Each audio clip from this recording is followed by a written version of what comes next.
Welcome to yet another edition of the Stats and Stacks podcast. For today, we're going over UFC Louisville Cannonier versus Imavov. First things first, make sure you smash that like button, hit the subscribe, give a follow over on Twitter, over on Instagram, over on TikTok, wherever there's social media.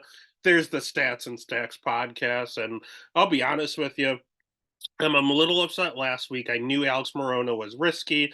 I decided, you know what? I'm between him and Andre Lima. Andre Lima missed weight, and I was like, fuck it. I'm just going to stay with Alex Morono then. My gut was telling me to switch. I knew to switch. Outside of that, I mean, obviously no dogs hit because only Nico Price hit in regards to a dog, but everything else was fine. The reads on the over-unders were fine. The locks outside of Alex Morono were fine. It was an okay night. I ended up going a little negative on the night, but it wasn't anything too crazy. Basically, just kind of stayed neutral, barely lost anything, but did not win. Not a fan of that. So usually when I don't win, I go in extra hard on the next card. Well, this might be one of the hardest I've ever gone on a card because your boy will be in Louisville this Saturday night watching these fights live. So you bet your ass I put every little time I had into doing fight tape, into doing the tape study, into listening to other podcasts. I did everything I physically could to make sure I give you the best available information. So, I mean, it's not the greatest card on paper, but God, going there live is going to be fun. And overall, there were like basically no finishes outside of the main event last week. There's going to be some finishes this card. They're definitely going to be making up for it. There was only one dog that hit last week. There's going to be a lot of dogs hitting this week. So this is a very volatile card. God bless your heart trying to parlay this card because all hell's about to break loose. But fuck it, I'm here for it. So with that, instead of just trying to hype it up, let's just jump into the very first fight of the night. We start with Greece. We have a debuting Puja Tamar at plus 190, going up against Ryoni Dos Santos at minus 230. Over under set at 2.5. Over 2.5 minus 190. Under 2.5 plus 145.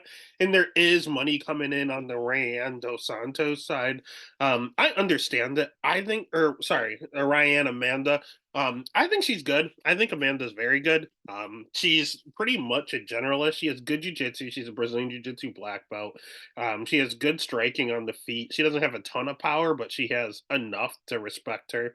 Her wrestling, I've seen her use it. It's not the greatest wrestling, but it's serviceable. She'll sprinkle in a takedown here or there. I think the best part of her game is definitely her jujitsu, but because she's not the world's greatest wrestler, she strikes a lot in her fights, and she's not a bad striker. She's fine. She has some good schedule opponents on here. She fought Denise Gomes, Alan Carr. She fought Isabella DePaulo was in the UFC. Like she's fought some decent girls. Those are the ones she's losing to. So if you give her a UFC level opponent, she has a tendency to lose. If you give her someone that's not ready for the UFC, she goes out there and makes it look easy. She can get backed up a little bit in her fight and bullied. She's a little smaller.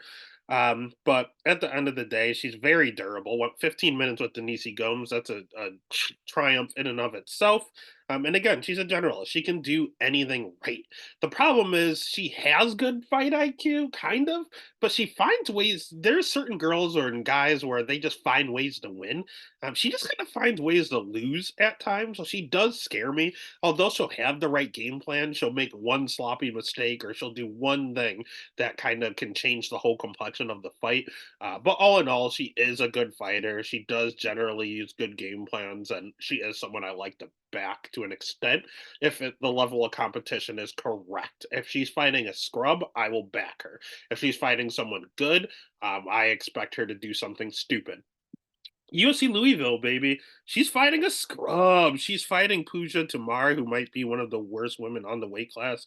First and foremost, she's 8-4. It's not like she has a crazy record coming into the UFC. She did not have to go through the contender series.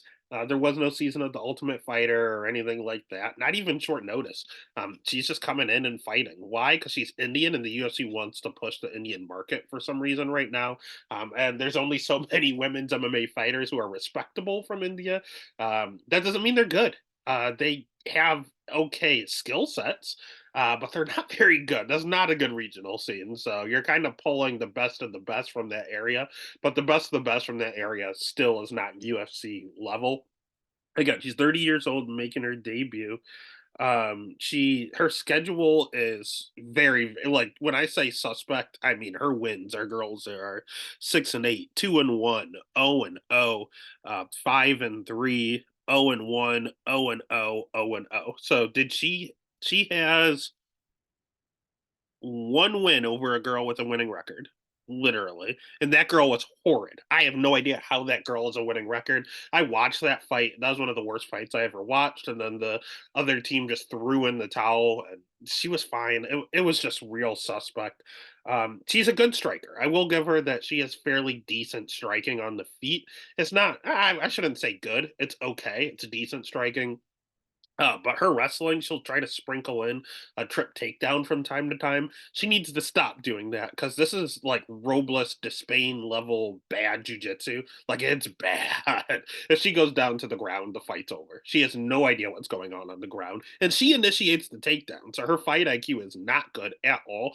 And I said Ryan's a little bit small. Ooh, buddy, this girl, this girl's an weight. She is not a 115 pounder. She is tiny. So Ryan struggles and gets backed up sometimes from these bigger, more imposing figures. Not Pooja. Pooja's tiny. She's a little itty bitty girl. Um, yeah, man, her cardio seems okay. But she's a very bad nail. Like she's a good hammer, bad nail. She if things start to go awry, she has no idea what to do. She has no plan B. She wants to go out there and strike and knock you out. If she can't do that, she'll do a little trip takedown and try to stay on top. But if you have a winning record, you beat the shit out of her. I mean, her all of her losses, she's been finished ground and pound to a girl that was 3-0. Well, she got triangle choked by a girl that was 1-0. And then she fought Tiffany Teo. She got armbarred in the first round there as well. And then she fought Hannah Kemp, who I'm not really sure who that is, but she's 1-0. She had a winning record. And she got armbarred there as well. So she has 4 career losses, and all 4 are her getting finished on the ground. Like her ground game is atrocious. So I don't know why she initiates a takedown, and that's not something you want to do with Ryan. And in all honesty, Ryan is a Brazilian Jiu-Jitsu black belt. She has some submissions on her win. I love the under in this matchup, to be honest with you. The under 2.5 is plus 145. Only way Pooja wins this fight is probably by knockout. Ryan can win by knockout or submission. Either way, it's a finish, and you're getting plus money on the under 2.5. I love that play. But I also just like Ryan straight up. I think she's one of the best plays on the card. So the pick is going to be Ryan. The bet is going to be Ryan Amanda. All right, that takes us to the next fight of the night. I went ahead and I think I decided I'm going to lock Ryan Amanda, and I'm going to lock the very next fight too in Taylor Lapilus. And we're going to make or break with this card real early here. First 2 fights of the night: Cody Stamans plus 195, Taylor Lapilus minus 240. Over under set at 2.5. Over 2.5 minus 360. Under 2.5 at plus 260. Let's start with Taylor Lapilus. It's someone I enjoy quite a bit. Very, very, very good striking, very crisp. Doesn't have a 9-inch reach advantage in this matchup. He's someone who was 3-1 in the UFC. He lost one fight, and the UFC cut him because he's a decisionator. He doesn't have a ton of power. He's a little pillow fisted. That's his con. He just doesn't really he can't finish a sandwich. But he's 32. He's in the prime of life, and again, he has a very, very, very good striking game. He just doesn't have a ton of power. 9-inch reach advantage is not normal for him, so he's really going to be able to utilize that. 77% takedown defense, but he's fought some really good grapplers. And not only did he do a good job stuffing most of them, when he does get taken down, the dude has urgency to get back up. He does not play jujitsu.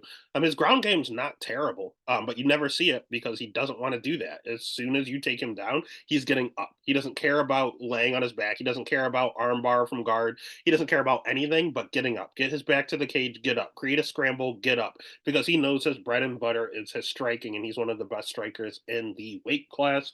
Very good cardio to accompany his good striking. at a good level of competition. I mean, Fareed Basrat's a really, really, really good undefeated prospect. We saw in his last matchup, Kaolin Loughran's not a bad fighter. Wilson Reyes is a good fighter. Nate Maness is a good fighter. Josh Hill's a good fighter. Again, he's been in the UFC before. Eric Perez is a decent fighter. Like, he was fighting tough competition on the regional scene. He was not fighting nobodies. A lot of 11-0 guys, 8-0 guys. Like, he's fighting undefeated fighters, 10-0, 12-1 on the regional scene, former UFC guys. He did everything right. He's a great fighter. I love this guy, and he's someone I love to back with my money. On the other side, we have Cody Stamen, who is a staple of the bantamweight division. He's very good. He's also kind of a generalist. He can strike. He has a college wrestling background, but his wrestling's just okay. His jiu-jitsu's fine. He's never been sub before Saeed took him out with that choke. But outside of that, he's never really been finished. Very durable, good cardio. He's just literally a generalist. If you're a striker, he'll utilize his wrestling. If you're a wrestler, he'll utilize his striking, and he'll compete with anybody. He had a tough matchup against Marab Delashvili. It was a close fight, but then he also fights close with Luan Lacerda, who's has 0-2 in the promotion. He goes out there and knocks out Eddie Wineland, who is like 80 years old and has no chin now.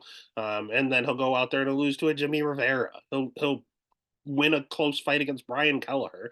Like, he fights everyone close. And I do take it back. Aljamain Sterling did sub him before, so you can sub him occasionally, but that's not normal. And Aljo's a BJJ black belt. He's very good on the ground. So he's been sub twice. Otherwise, you go to decision with him. He also has pillow fist.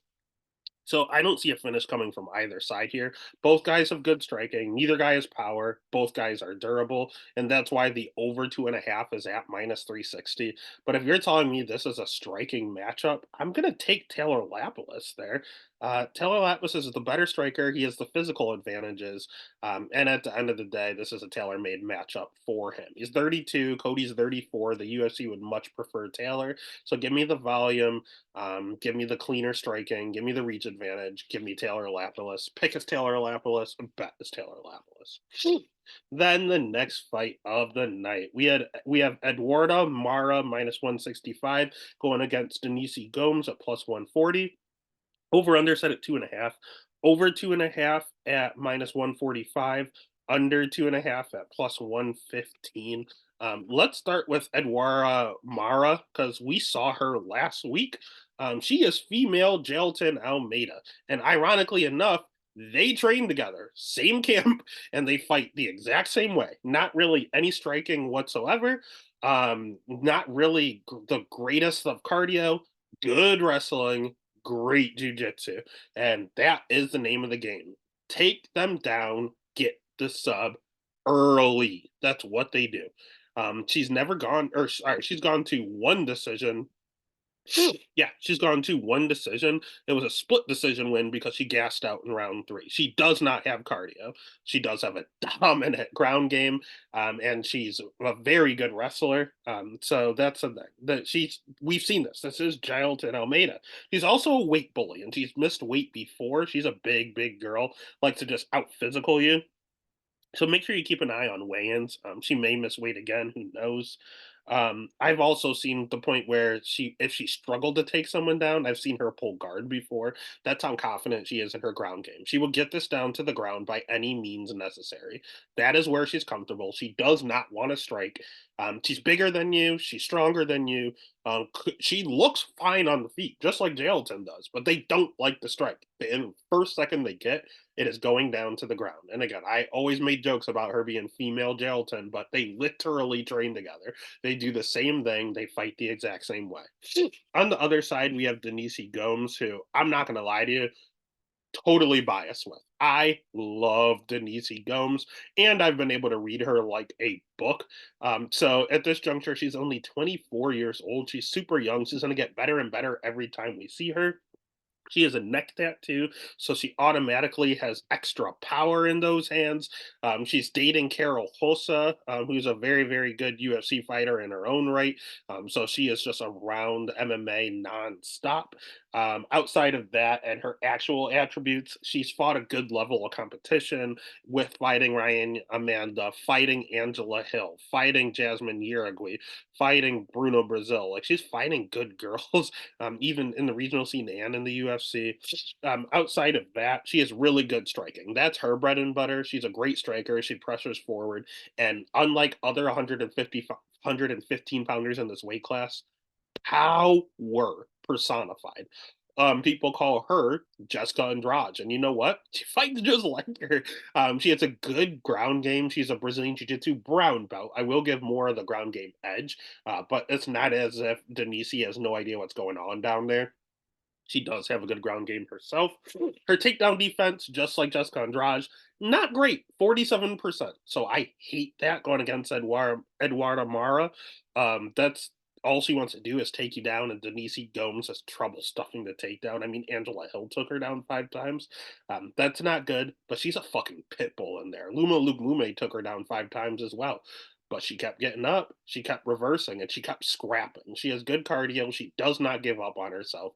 And even if you take her back, she's still fucking punching you. And she's still trying to create scrambles, get to her feet, and walk you down. This girl has power. And you know what Mara has? A bad gas tank.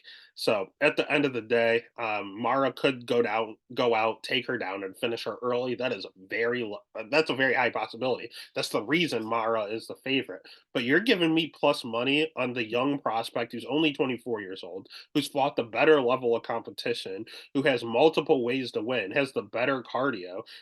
Yeah, I'm gonna go ahead and take that plus money there. So the pick is gonna be Denise Gomes. The bet's gonna be Denise Gomes. I'm gonna back my girl. Next fight of the night. Another person I've been able to read like a book in the UFC, predominantly because he is undefeated. So just pick him to win. He's good. Daniel Marcos, minus 102.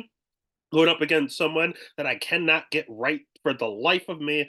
I think I've only gotten one fight right in his entire UFC tenure in John Castaneda at minus 120. Over under set at 2.5. Over 2.5 at minus 250. Under 2.5 at plus 190. Do we start with the one that I can read or the one we don't? Let's start with the one that I can't seem to figure out. John Castaneda. When he first came into the UFC, he came in from the Combate Global scene. He came in on short notice fighting Nathaniel Wood. And what I saw in Combate Global was a pretty decent striker, but his wrestling was suspect. His ground game was suspect. He slowed down in some of his fights. I didn't really like what I saw. I thought he was gonna probably be a like 2 or 3 fight UFC veteran and then get cut. And what he has done since has just been costing me money.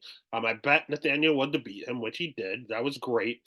And then actually, I take it back. I did think he would knock out Eddie Wineland because again, Eddie Wineland was literally like 40 years old with no chin.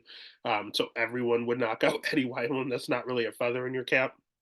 But where things got fishy was Miles Johns. Again, John Castaneda didn't have the best wrestling game over in Combate Global. But you know what? He does have some wrestling in his back pocket. And he decided to show it off for the first time in a long time against Miles Johns. And he went out there and he stuffed takedowns. And when you stuff Miles Johns takedowns, Miles Johns is going to get tired. And this guy that has a tendency to slow down in his fights had cardio that night. So he had good wrestling and good cardio. It cost me a bunch of parlays when he beat Miles Johns. He then went on to fight Daniel Santos. I do believe I was on Daniel Santos in that fight. So actually, I take it back. I was able to get that one right as well. But then he fought Muin Gaffarov, who I like for absolutely no reason. But he is a Turkestan wrestler, someone that goes out there. And I was like, you know what? He might have stuffed some takedowns from Miles Johns, but Muin does not stop. He keeps going forward. John Castaneda's cardio showed up again. John is not that bad. He's a lot better than I thought he was. I then bet Mr. Perfect against him. Mr. Perfect is just the literally epitome of a generalist, but he always wins me money. I stuck with my boy Mr. Perfect, Kung Ho Kang, and wouldn't you know, John Castaneda went out there and beat the shit out of him with leg kicks, something I've never seen him do before. So John, ever evolving, to his credit, you never know what the fuck he's going to do.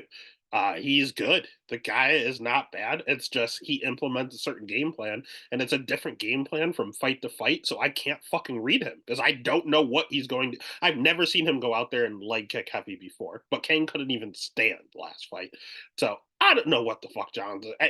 Castaneda might go out there and become a wrestler this fight because he was a striker last time.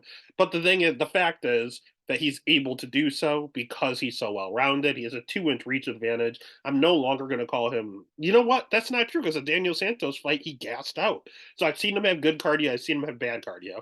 I've seen him have good wrestling. I've seen him have bad wrestling. I've seen him go out there and have good striking. I've seen him go out there and get outstruck by Nathaniel Wood. So you don't know what the fuck you're getting from John Castaneda, but he is better than I give him credit. He's not a bad fighter. He has shut me up multiple times. I just gotta. I can't read him. I don't know what version's gonna show up.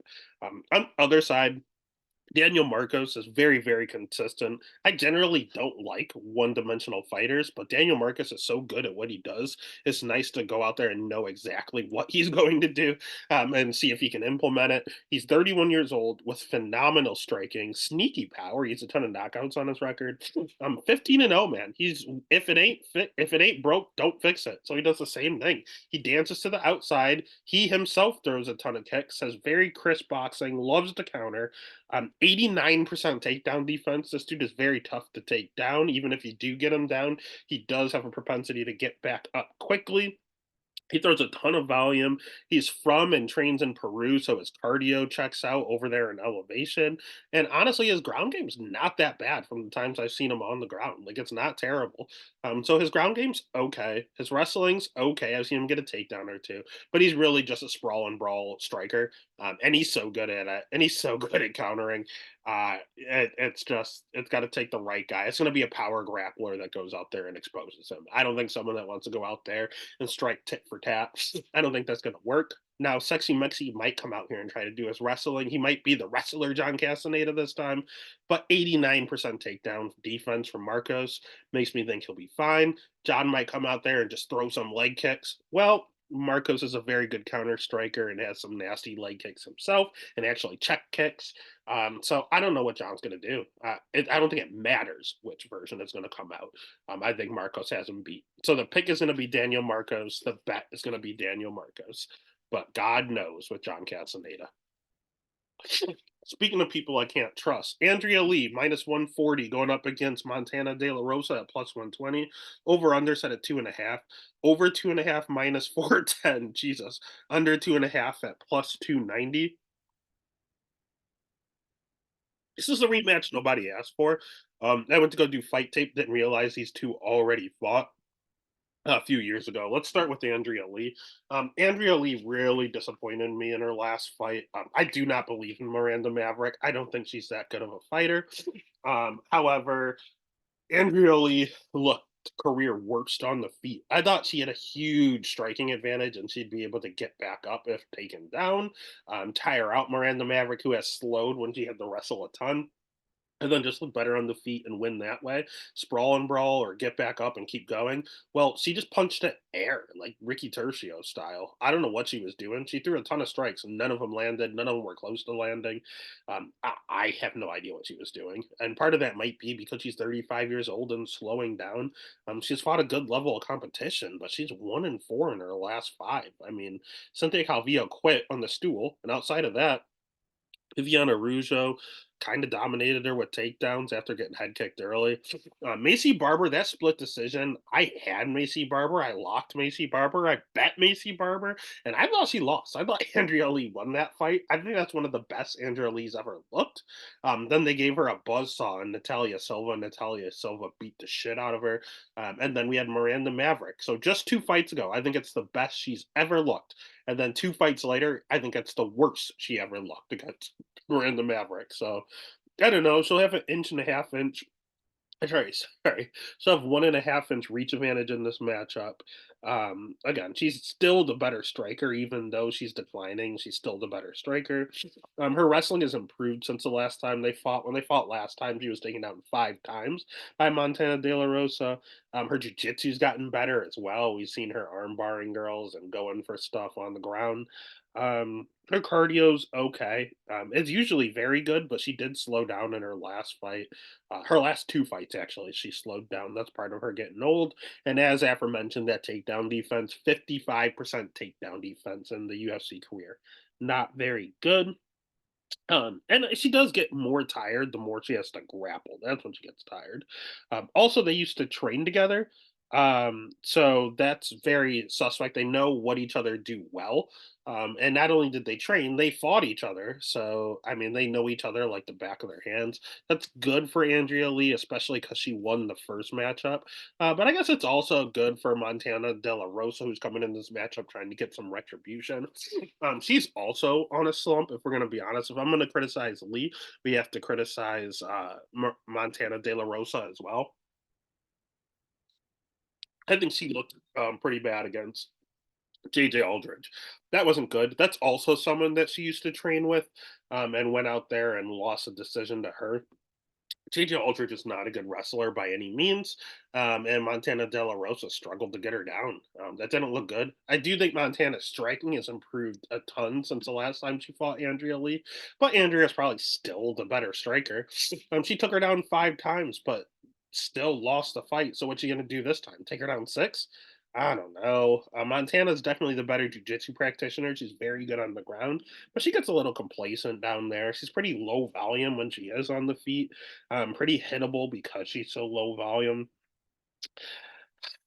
Her cardio checks out, but at the end of the day, I don't know. She's 29. Andrea Lee's 35. The size is on Montana's side, the age is on Montana's side, and the wrestling is on Montana's side.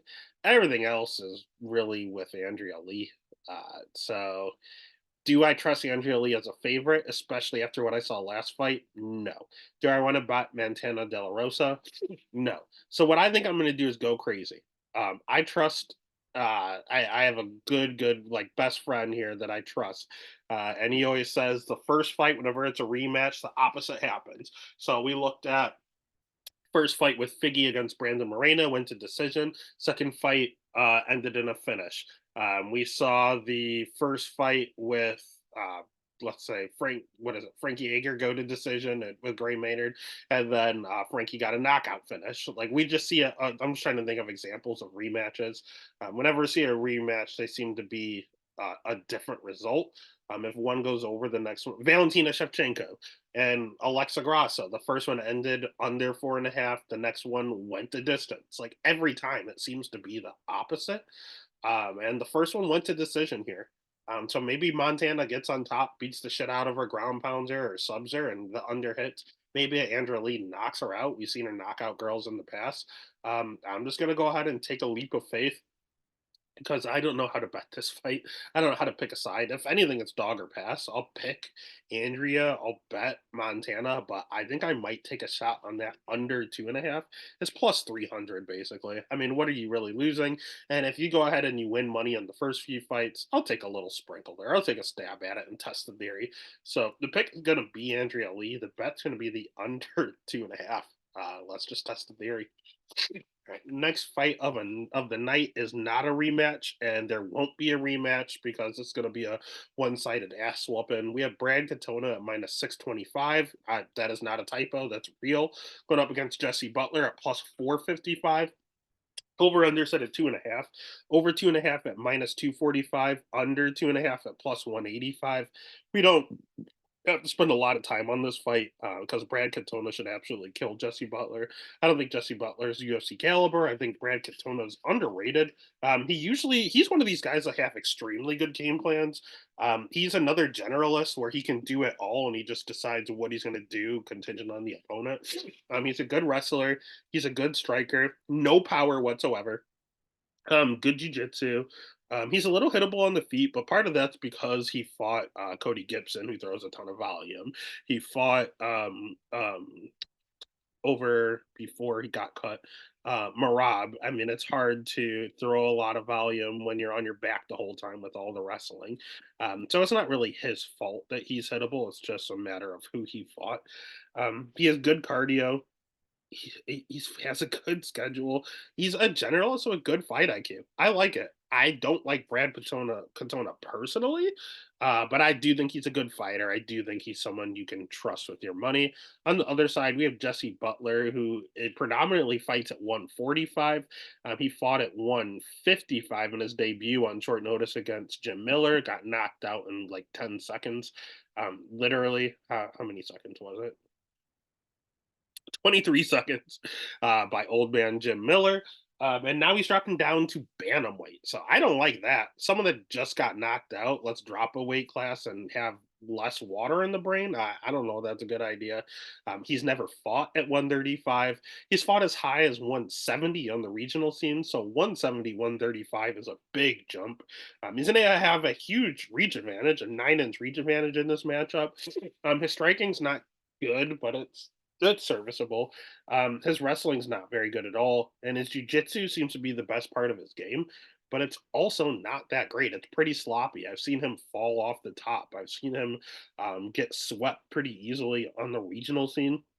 Obviously, as a suspect, Chen getting knocked out by old man Jim Miller in 23 seconds. And his cardio, it's okay. I've seen him slow down, but I've also seen him go a hard 15. So it is what it is. He can also get stuck on his back, though. He loves jujitsu. He loves that part of his game, and sometimes he struggles down there. And he's determined to sub you, and the time ticks away. So if you're Brad, you could probably just strike with this guy, but he has a huge reach disadvantage. You have someone that likes to play off their back. I think Brad's just going to take him down and lay and pray. And I'm hoping Jesse is good enough on the ground to stay safe. Brad's not exactly a finisher. So at this point, I'm going to pick Brad, definitely. The bet, I would say Brad, but minus 625 is no value. If anything, I'm going to hope Jesse can stay safe, and I'm going to take that over 2.5. Over 2.5 at minus 245 is one way to attack someone that's really minus 625. I think that's a good bet. So the pick is going to be Brad. The bet's going to be the over 2.5. Next fight of the night.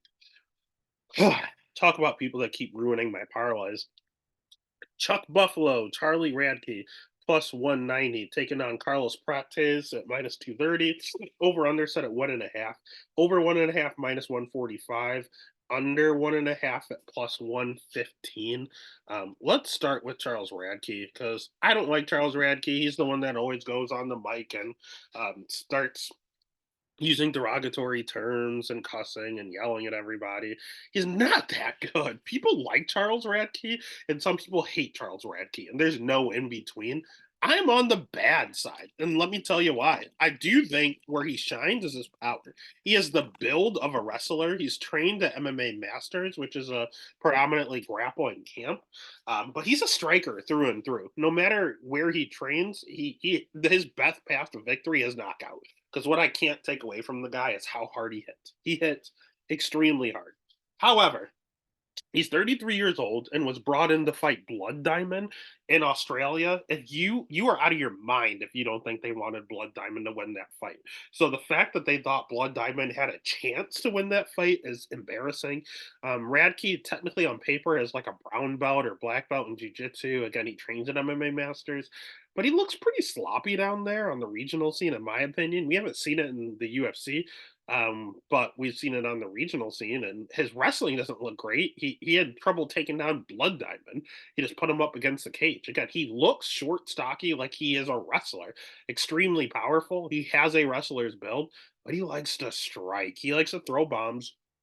But he throws the same fucking combination over and over and over. Like he's kind of a one-trick pony, if you ask me. UFC absolutely hates him. They brought him in against an Australian, in Izzy's best friend in Australia. They then gave him a surging Gilbert Urbina. They thought Gilbert Urbina was a thing, so they gave him Charles Radke to try to get a highlight reel because Charles also has a suspect chin. I've seen him knocked out. I've seen him drop multiple times. Like this dude is a little bit of like an Usman chin, where it seems like he's rocked in every single fight. And one of these days, someone's gonna put him out old in the UFC. And I've also seen him slow down. I've seen him slow down in the regional scene. I've seen him slow down against Blood Diamond in the UFC. I've seen this guy slow down multiple times. So you can't have a suspect chin, have bad cardio, and be one dimensional and be on the feet and only throw one combination. That's the things I don't like about him. That's not a good recipe to have success in the UFC. However, he throws hard, and he fought Blood Diamond, who has no grappling. He just held him against the cage. Then he fought Gilbert Urbina, who has no chin. I bet Gilbert Urbina that night, thinking Gilbert gets knocked out easily because he was at middleweight. When he drops down to welterweight, his chin's going to be better. They're going to be smaller. No, his chin's worse. He just gets knocked out left and right. The dude doesn't have a chin. It's kryptonite. I should have seen it coming. That's my fault. That's on me. So he Radke always has a shot if the guy standing across the cage can't take a shot. And he's fighting Carlos Prates this week, who is 50-50 there, man. His chin's not as good as I thought it was. He fancies himself a striker, and he is a phenomenal striker. He is a world-class striker. He is the better striker. So a striker's delight, and you have the better striker at minus 230. That's why it's lined that way. He's fought a good level of competition over on the regional scene. He's a 6-inch reach advantage, and he knows how to fight long and use it. His wrestling's not good. I've seen him taken down multiple times on the regional scene. And in the UFC, he's rocking a 66% takedown defense. Yeah, anything under 70 is not good at all. However, he does have good cardio. He trains with the Fight Nerds over with Kyle Barallo. So he's at a good camp. His jujitsu's okay. It's not good, it's not bad, it's serviceable. He does a ton of body work. I love that. Yes, he's chinny though. Again, you look at his record, he's 18-6. He's a tendency to start real slow. I'm gonna pick him to win this fight, but I don't anticipate him winning round one, to be honest with you. It was a close round one against Mitch Ramirez. He well, kinda. It was a close 2 minutes, and then he started to take over. Trevin Giles was definitely winning the fight prior to the knockout. But outside of him starting slow, I've seen him knocked out and early. Look, round one, 2 minutes in, knocked out. Rear naked choke, 3 minutes in, finished. Heel hook, finished with his jujitsu. Like this dude starts slow. All of his losses, first round. Yeah, guy it's up for one. All of his losses besides one, he lost in the first round. He starts very slow. Radke starts very fast. He could definitely get chin checked early. However, he has the better cardio. He has the better striking. He has the physical advantages. There's no way I'm choosing Chuck Buffalo in this matchup. I can see the path. And that's why I probably like the under. I want to go Prates. I definitely am picking Prates, but I don't want to pick a side here. Raki's been knocked out. Prates has been knocked out. They both hit extremely hard. They both prefer to strike. And the under 1.5 is plus 115. I'm going to take that alt line. I'm going to give myself a little bit of a cushion. And I'm going to take that under 2.5 and probably parlay it in some stuff. I think it's a good bet. I think they can both go out. So at this point, the pick is going to be Carlos Prates. The bet's going to be the under 2.5. Next fight of the night, we are looking at Thiago Moises at plus 105 going up against Ludovic Klein at minus 120.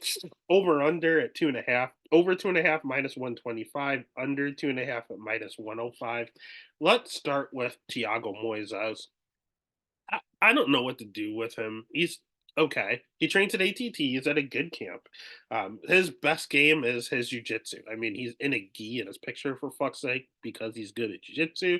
He's a world class black belt, very good on the ground. Wrestling has looked good and bad.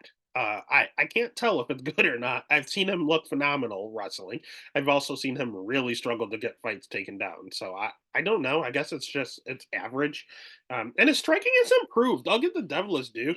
I'm not the biggest Thiago Moises fan, and I used to hate him when he first came into the UFC. But I do see the constant improvement. I do see him getting better. He's working hard, and his losses. He has quite a few losses in the UFC. But Benoit Saint Denis, Joel Alvarez, Islam Makhachev, uh, Damir Ismagulov, Beneil Dariush. Like, those are not bad losses at all. Those are very, very good losses. Even his first career loss against Jason Knight, who is a UFC veteran. So he's only losing to the top of the level of the top level. Now, don't get me wrong, his wins aren't aging great. Mitch Ramirez isn't good. Melquizel Costa's pretty good, but he took it on short notice and he's a featherweight. Christos Giagos is okay. That's a decent win. Alexander Hernandez isn't aging well. The Bobby Green fight, he won. That aged fine, but everyone and their mother thought Bobby Green won that fight. The judges got it wrong. Michael Johnson literally 10-7'd him. Like he was falling all around the octagon and then caught him. I mean, it is what it is. A win is a win. So that one aged well. Kurt Hollabaugh is a decent win. Like he's fighting mid-tier guys or great guys, and he's winning and kind of finishing these mid-tier guys. But if you're a really good fighter, you kind of out physical him, and you kind of you beat him by out physicaling him. That's how you do it. Hmm. And he's also very good at catching kicks, I noticed, which is the only reason that's really important is because he's fighting Ludovic Klein, and Ludovic Klein is a kickboxer and he kicks a ton. Last thing I'll say on Moises is that his cardio, though, he does slow in his fight sometimes. So I'll keep an eye out on that cardio. But so does Klein. Klein slows down, so that's basically a wash. Klein's 29 years old, world class striking, very, very, very good kickboxer, 2.5 inch reach advantage. 83% takedown defense. That's huge here. His jujitsu's not good. Okay, let's be honest. If he gets taken down, he's in trouble. But again, 2.5 inch reach advantage and 83% takedown defense is definitely going to help this stay on the feet. He looks better at 155.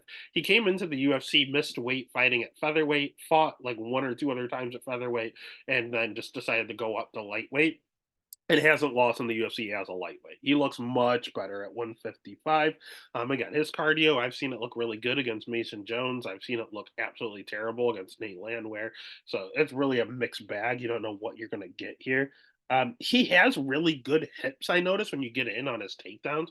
If you get in and you shoot a double on this guy, he's very good at just kind of like shoving you over. Like he has really good hips. The problem is the entries. People are getting in deep on him. So if you're a good wrestler, his good hips, I don't know if they're going to be good enough if you're a good wrestler. And Moises is right on the cusp. He's right on that tier. And the thing is, 83% takedown defense looks great, but that's against Mason Jones, who can't wrestle. Devontae Smith's an okay wrestler. Ignacio Bahamondes doesn't wrestle. AJ Cunningham's a terrible wrestler. Jai Herbert took him down, and Jai Herbert's a bad wrestler. Nate Landwehr took him down. Nate Landwehr is not a good wrestler. So yeah, 83% is takedown defense, and he's only fought one decent wrestler his entire career. So that number might be skewed, or it might be that good, and that's going to be the fight. Is he actually that good at stuffing takedowns? If he is, Moises is going to get fucked up on the feet and probably knocked out, honestly. If Moises is able to get the takedown, Klein is horrid on the ground, and he probably gets finished, or Moises is at least able to stay on top. He's not going to sweep him, so he'll be able to just kind of just keep control and ride him out. So that kind of puts that over under at 50-50, and that's why it's at minus 125, minus 105. I don't really know what to do with that. In regards to can Klein stuff the takedown, I truly don't know if that's 50-50. So at the end of the day, when both the over under and the winner are both 50-50 and the lines are 50-50, I'm going to take the plus money and hope I'm on the right side. So the pick is going to be Thiago Moises. The bet is going to be Thiago Moises. And that takes us to the main card. I believe it's the first fight of the main card. Yep, first fight of the main card. We have, and this threw me for a loop, Punahele Soriano plus 160 at welterweight for the first time in his career, going up against the returning Miguel Baeza minus 185. Over under set at 2.5. Over 2.5 plus 160. Under 2.5 minus 210. Yeah, fuck if I know. Miguel Baeza, we haven't seen in 2.5 years. I thought he was very good. He's a good jiu-jitsu practitioner. He's at a good camp at MMA Masters. He's a good striker. He's a fairly decent wrestler. They have a 2-inch reach advantage in this matchup. Um, he's pretty decent going forward, heavy leg kicks. His cardio is interesting. He slows down at times, but it's enough. Yeah, he's pretty much a generalist himself. There's a whole card full of generalists here. He's only 31 years old, so he's in the prime of his career. Everything to like about Miguel Baeza, except for his chin. He slows down a little bit. We haven't seen him in 2 years, and his chin is god awful. The dude has four career losses. Sorry, three career losses. Two of them are by knockout. And the Santiago Ponzinibbio fight, he got hurt badly. He just survived. Chaos Williams put him out as expected, and Andre Fiallo put him out in round one as expected. That's not good. Andre Fiallo should not be getting any UFC wins, and he got one against Miguel Baeza because his chin is that bad. We've seen him rocked over and over and over, and then eventually he succumbed to it. And once he succumbed to it once, it kept happening. Chaos got him. Then Andre got him quicker. And now he's fighting Punahali Soriano, who is not a good fighter by any means. He's an okay striker, but the one thing he does have is debilitating power. The dude hits like an absolute truck at middleweight. This fight's at welterweight. Now, usually I would be concerned, but let me tell you why I'm going to bet Puna.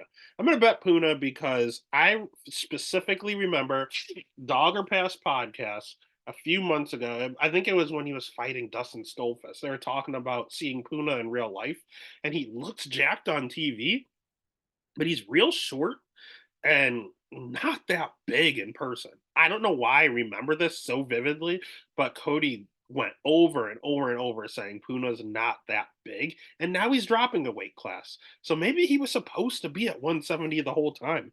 Is that going to impact his cardio?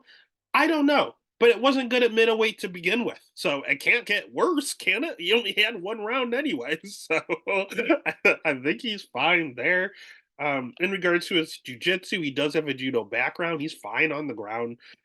His wrestling, it shows a very bad it shows 33% takedown defense. But when he's extremely tired is when you get him down, when he slows down. And Nick Maximoff had like 10 takedowns on him, so that skewed the numbers tremendously. His takedown defense is actually pretty good, in all honesty. He's a college wrestler. He's perfectly fine in his wrestling. And he used to wrestle a lot to begin with. He used to utilize his wrestling, but then he would gas out doing it. So he decided, I'm just going to strike since I'm knocking everyone out and it's easier. And he knocked everyone out until he went on his little run here. Roman Kopylov finally finished him. Brendan Allen beat the shit out of him. Again, Nick Maximoff grapple fucked him. And then Dustin Stolfus took advantage of him when he was he rocked Dustin Stolfus like 3 or 4 times in round one. Got tired, punched himself out trying to get Stolfus out of there. And when he was death gassed, Stolfus was able to take him down, grab that rear naked choke, and sink it up and call it a day. So I don't know. I think he's very hittable. He's not the world's greatest fighter, to be honest. I like the guy, but he's I think he's very exciting. But he has a ceiling. He has two rounds to get you. Otherwise, he's gonna gas out and probably get finished himself now. But this is at 170, and not only is it 170, he's going against someone who's notoriously known for having a bad chin at 170, and Puna's plus money. Miguel Baez is the better fighter. I came into this fight betting Puna. I placed a bet on Puna early. The line has gotten better for Puna. And I did the fight tape, and I actually picked Baeza to win. I think Baeza wins the fight, but I think he wins the fight more oftentimes if they were to fight 10 times. But I think it only takes one shot. He's got 15 minutes to catch him once. Miguel Baez's chin is that bad. Puna hits that hard. And if you're giving me plus 160 now on the other side, yeah, I think he's going to catch him. I think it's straight dog or pass. The pick is going to be Baeza. He is the better fighter. He should win the fight. So if you just want to go off of who should win, bet Baeza. But I think the guy that has continually gotten caught is going to get caught again by someone who hits that hard. So the pick is Baeza. The bet is going to be Puna. Next fight of the night, we have Julian Marquez at minus 130 going up against Zachary Reese at plus 110. Over under set at 1.5. Over 1.5 plus 125. Under 1.5 minus 160. Let's start with the Cuban Missile Crisis and Julian Marquez. We haven't seen him in a little bit. He has good striking. He has okay jiu-jitsu. He's been a little bit of a floater since Glory MMA went down for the gambling with James Krause. He was like one of the main guys at that camp. We saw him over at Factory X Muay Thai. We saw him at Extreme Couture. Now he's training at. Is he at the MMA lab right now? Yeah, he's at the MMA lab right now. So he's kind of floating around, not really knowing where to go. Wrestling, not good. 53% takedown defense, doesn't use it at all offensively. Cardio, I've seen it look good. I've seen it look bad. It looked absolutely terrible against Marc Andre Barrio, and it looked absolutely phenomenal against Maki Pitolo. It looked good against Sam Alvey. So I don't know. I have no idea. I I don't know if that was just him gassing himself out because he looked great round one. He beat the absolute shit out of Marc Andre Barrio round one. And then round two, Marc Andre took over. He had nothing left, and he just flat gassed and lost. Um, so I don't know. He looks much better when he's going forward. He doesn't look great when you back him up. He's a little bit hittable on the feet, which isn't good. Um, I don't know. A lot of his wins are come from behind wins, honestly. Darren Stewart win was come from behind win. We had the Maki Patolo beat the or grappled the hell out of him until he caught him in an anaconda. So there's a lot of these come from behind. So that means he doesn't quit on himself. He's got heart. He's got the cardio. He's had an okay schedule. Yeah, man, he's not a great fighter. He's not someone I want to back with my money. But he's fighting Zachary Reese, who I determined was a fraud coming into the UFC, and he has not disappointed. Zachary Reese is 30 years old, of a 5-inch reach advantage, which is nice.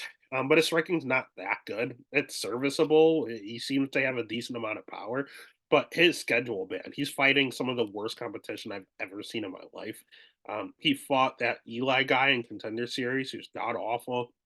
Before that, to get his Contender Series fight, he beat someone that was 5-10.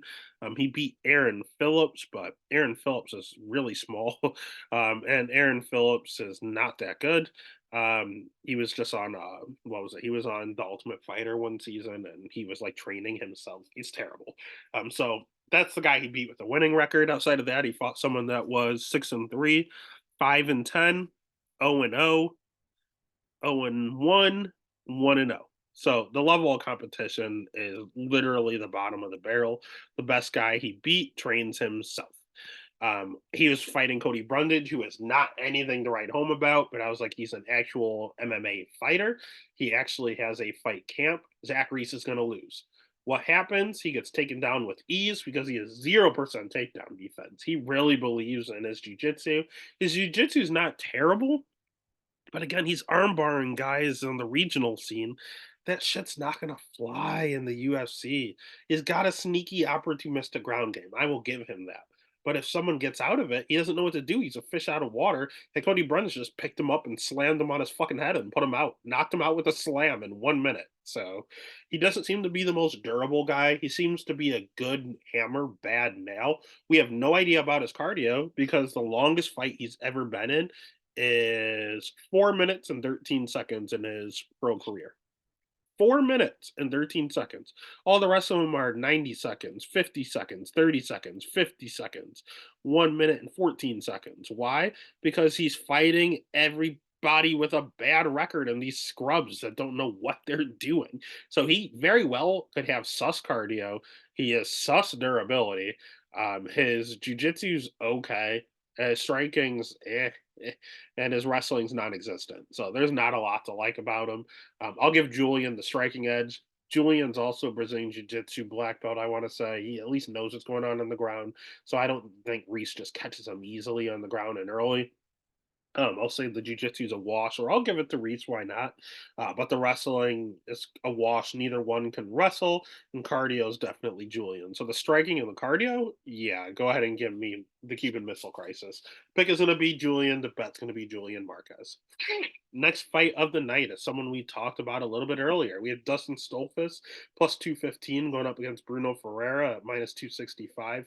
Over under set at 1.5. Over 1.5 plus 125. Sorry, over 1.5 plus 125, under 1.5 at minus 160. Um, Dustin Stolfus is going to win this fight. I don't know how. I don't know why, but Dustin Stolfus is going to win this fight. He's not good anywhere. I think he's one of the worst middleweights in the division. He has good jujitsu. He has a 3.5. Sorry, he has a 3-inch reach advantage in this matchup. He's 32. His wrestling's okay. His striking's not very good at all. He slows down in his fights. He doesn't have good cardio, and he's just physically slow himself. He's just not an athlete. He's not athletic at all. And he's all right offensively wrestling, defensive 46% takedown defense. Thing with him is that he's pretty durable, but he has one of those Usman chins as well. A boost was able to put him out quickly in 20 seconds, but outside of that, Punahali Soriano, we just talked about it, rocked him 3 or 4 times, but Dustin never went away. Dwight Grant clicked him 1 or 2 times, but he didn't go away. We have Joe Pfeiffer, that was the arm injury. Adolfo Vieira just jabbed him to death and then got the sub. And Kyle Dawkins tried to beat him and ultimately did. Gerald Mearshart, he wrestled Gerald Mearshart hard and then got caught being stupid. Yeah, I don't know, man. Dustin's not a good striker. He's not a great wrestler. His jiu-jitsu's okay, and his cardio is not good. Yeah, I'm picking him to win the fight because he doesn't give up on himself. He has heart. I'm literally picking him because he has heart. On the other side, Bruno Ferreira hits extremely hard, has a ton of power. Has a judo background, is not a terrible wrestler, so he could take down Dustin Stolfus if he wanted to. His jiu-jitsu is not terrible. He could try to sub him all day. But I will give Stolfus the jiu-jitsu edge. So if Bruno goes out there and keeps wrestling, he's going to get tired. We talked about Stolfus slowing down in his fights. Ferreira's a gas bag. Like all of his wins are in the first round, outside of the Phil Hawes fight where he won it in the second round. Yeah, he is a little bit of a, or no, he won it in the first round. He has a different one in the second round. But he was slowing down in the first round, man. Like this dude has cardio issues. We've never ever seen him win a decision. He has 100% finish rate because his cardio is suspect and because he hits so goddamn hard. He's a ground and pound specialist. He goes out there, he wrestles you, and then he beats the hell out of you on the ground. That's what he likes to do. But he's tiny, man. It's weird. He's short, he's dense, he's stocky, he's powerful, but he's probably a welterweight. If Puno can make 170, this guy can definitely make 170. And we've essentially seen this fight before. Puna's a decent wrestler who just hits extremely hard and throws a ton of left hands. He rocked Dustin 3 or 4 times, but Dustin stayed with it and then ultimately got the finish. And I think we might see it again. I'll pick Bruno as the bet because he has a little bit better offensive wrestling than Puna, so maybe he tries to rely on that.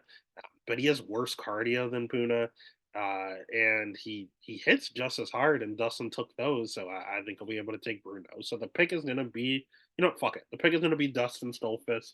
The bet's going to be Dustin Stolfus. Bruno's the better fighter. Dustin wins the fight.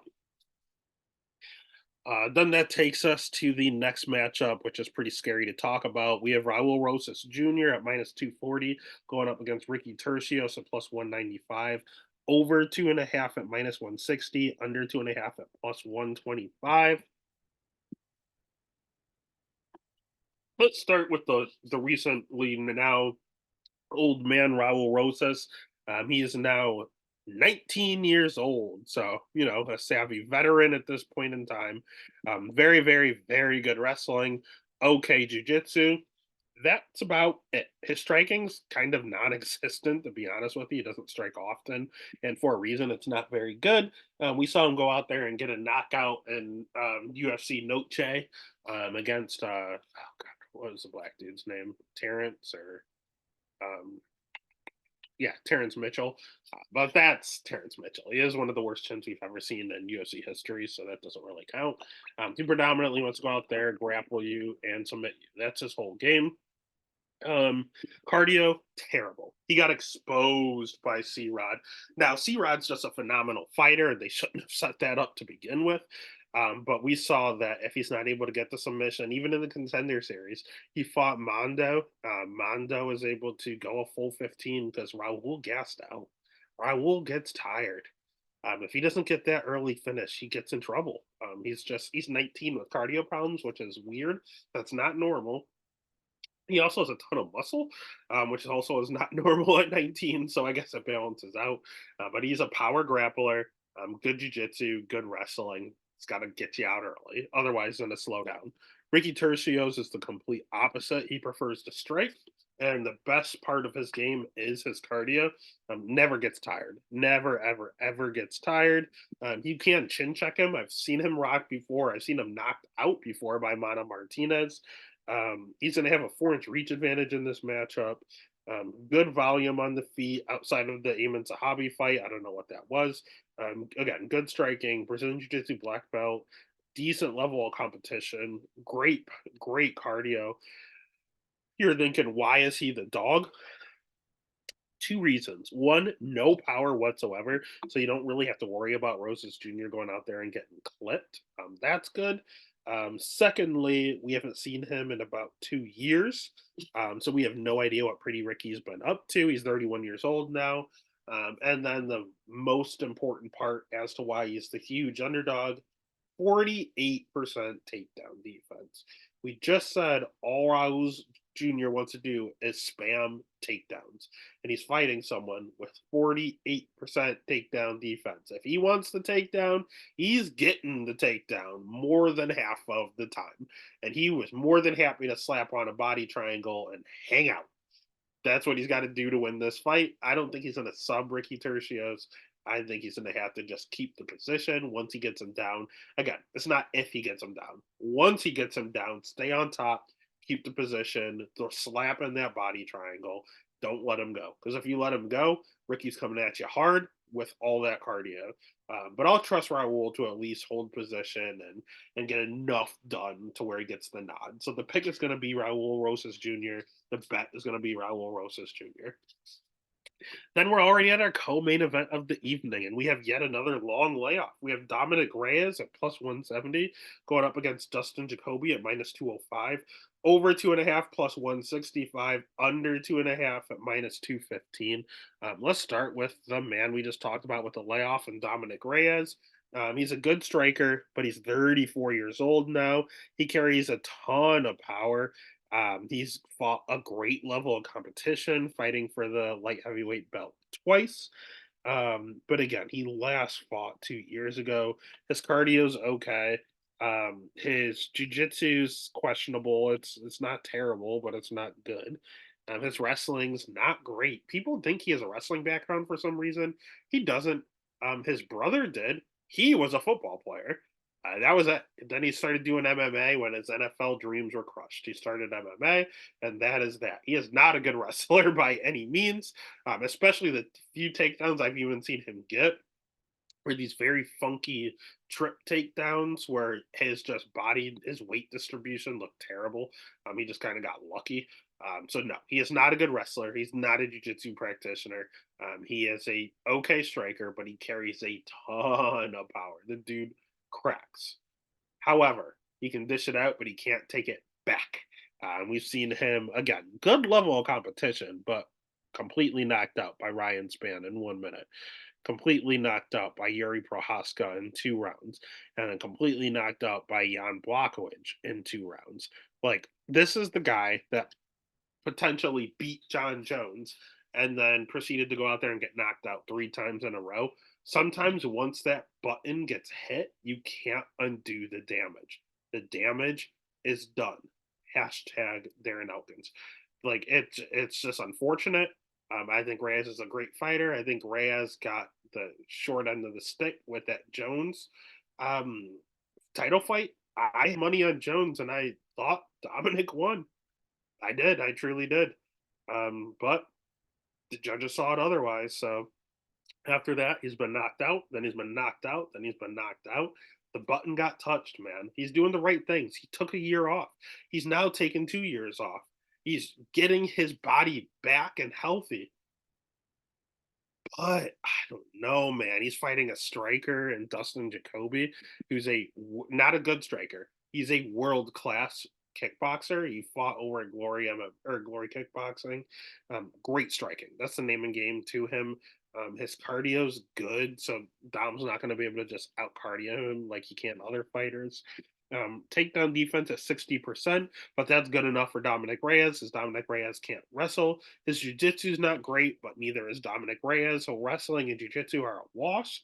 So that turns into a striking competition. Now, the good thing for Dominic Reyes is that Dustin doesn't hit that hard. He has a few knockouts on his record. He'll sprinkle them in from time to time, knocking out Daun Jung, knocking out who else did he knock out? Kennedy and Njoku. But those are people that are known for having bad chins. Just like Dominic Reyes. So Dustin could go out there and knock him out easily. He could go out there and outpoint him. He is the better striker. I see Dustin winning this fight. However, I do have my concerns because Dustin himself has been a little chinny as of late. Alonzo Menefield dropped him twice in their fight. Dustin won 12 to 13 minutes of that 15-minute fight. He won 80% of the fight, beat Alonzo's ass, but he got clipped and he got hurt badly. He also got clipped and hurt badly in the Asmat Markanov fight. He got clipped in the Khalil Roundtree split decision. I thought he won the Khalil Roundtree fight, but his other two losses, the Alonzo Menefield and Asmat, he lost because of the moments. Because he's 36 years old and we're starting to see that chin deteriorate. Dominic Reyes hits hard. He can't take a hit, but he can dish one out. Can he drop Jacoby? Can he be the one that actually puts him out for good this time? He could. We haven't seen him in 2 years. It's kill or be killed. He may get cut if he loses this fight. He knows his career is on the line, but Jacoby's the better fighter. I gotta pick Jacoby to win. In regards to a bet, I had Jacoby, but my gut is telling me that this is 50-50. So the pick is going to be Jacoby. The bet's going to be Jacoby, but please be careful. Then that takes us to the main event of the evening. If you haven't already, what the hell have you been doing? Make sure you like this video, hit the subscribe button, give a follow over on Twitter, Instagram, TikTok, wherever there's social media. There's a Stats and Stacks podcast. We have Jared Cannonier at plus 120 going up against Nazardine Imavov at minus 142. Over under set at 4.5. Over 4.5 minus 165. Under 4.5 at plus 130. Let's start with Nazardine Imavov. He's okay. He's 28 years old, so he's entering the prime of his career. He has good striking. His nickname's the Sniper, and it's appropriate. Good striking, sneaky good jiu-jitsu. Wrestling's not terrible. He has it in his back pocket. He'll sprinkle it from time to time. His level of competition's pretty decent, fighting Phil Hawes, fighting Sean Strickland, fighting Chris Curtis and Roman Dolidze, Haquin Buckley, basically just all of Extreme Couture. But he does have a tendency to slow down in his fights. He gassed out a lot earlier against like Jordan Williams and not Buckley, Jordan Williams and Phil Hawes. He just flat gassed out. It's gotten better, his cardio, but it's still slowing down. He slowed down against Roman. Roman just slowed down more. He slowed down against Sean Strickland, but everyone does. And he slowed down against Joaquin Buckley, but he was already banked 2 rounds, and he just kind of took the third off because he was gassed. But he flat gassed in that fight. So I don't know. He's another one of these guys that are essentially a generalist. He can do it all, and he dictates what he's going to do based on the fighter.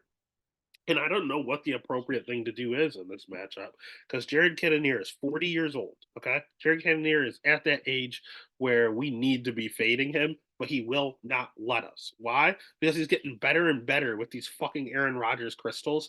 He's 40 years old, but he will have a 2.5 inch reach advantage. He has good striking. I think the striking is a wash, to be honest with you. He has good cardio. He has better cardio than Nazardine, and he's the 40-year-old. His level of competition is just as good. He fought Sean Strickland, but he beat Sean Strickland. He has 63% takedown defense, which is not good. However, Nazardine will gas himself out if he wrestles too much, and Jared has very good get up game. Like if you take him down, he's getting back up, and I think that's just going to ultimately hurt Nazardine. He also throws a ton of volume. 231 significant strikes landed in his last fight against Marvin Vettori. He was 39 years old and landed 231 significant strikes. The dude's getting better at 40. I don't know what's happening. He used to fight at heavyweight, then dropped down to light heavyweight, then he dropped down to middleweight, and middleweight's where he should have been the whole time. The dude looks phenomenal. It's like he has a second career dropping down the weight classes. And he looks great, man. I think he's a top 5 guy in the world. I think Nasruddin's a top 10 guy in the world. But I think the line is wrong. I think the line should be flipped, and I'm all in on 40-year-old Jared Cannonier.